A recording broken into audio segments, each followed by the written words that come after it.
Hello বন্ধুরা, মালয়েশিয়াতে আমার কিছু পরিচিত লোক আছে যাদের দিনের ঘুম আর রাতের কাজ হারাম হয়ে গেছে এই ভেবে ভেবে যে আমি মালয়েশিয়াতে কোথায় থাকি আর কোথায় কি কাজ করি। সো আজকের এই ভিডিওতে আমি মালয়েশিয়াতে আমার বাসস্থান এবং কর্মস্থলের কিছু ভিডিও শেয়ার করব আপনাদের সাথে এবং এর মাধ্যমে মালয়েশিয়াতে আমার প্রত্যাহিক জীবনের ধারণা দেওয়ার চেষ্টা করব। স্ক্রিনে যে বাসাটা দেখতে পারতেছেন এটাই আমার বর্তমান বাসা। এই বাসার ভিতরের এই ছোট্ট রুমটি আমার বর্তমান বাসস্থান। মালয়েশিয়াতে এই রুম বাবদ আমাকে গুনতে হয় 450 রিঙ্গিত প্রতি মাসে, গ্যাস, পানি এবং বিদ্যুৎ ইনক্লুডেড।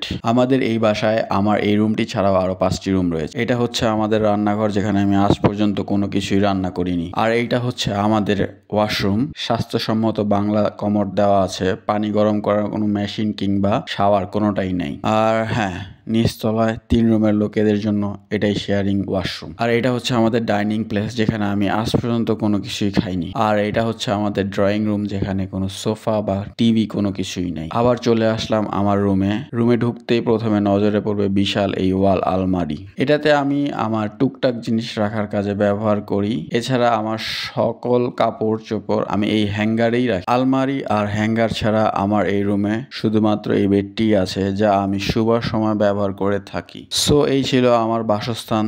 তো চলেন এবার আপনাদের নিয়ে যায় আমার কর্মস্থলের দিকে। আমার বাসস্থান থেকে আমার কাজের জায়গা খুবই কাছে, 10 মিনিটের মতো হাঁটলেই আমি আমার বাসা থেকে আমার কাজের জায়গায় পৌঁছে যেতে পারি। তাই আমি হেঁটেই প্রতিদিন কাজে যাই।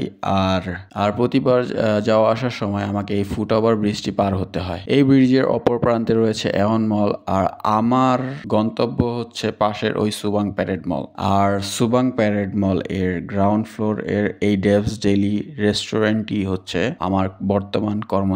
বর্তমানে এই রেস্টুরেন্টে আমি অ্যাজ এ কিচেন ক্রু হিসেবে কর্মরত আছি। আশা রাখি আমি আজকে আমার এই ভিডিওর মাধ্যমে মালয়েশিয়াতে আমার আবাসস্থল এবং কর্মস্থলের বিশদ ধারণা দিতে সক্ষম হয়েছি। ইনশাআল্লাহ যদি বেঁচে থাকি দেখা হবে পরবর্তী ভিডিওতে। টিল দেন, খোদা হাফেজ।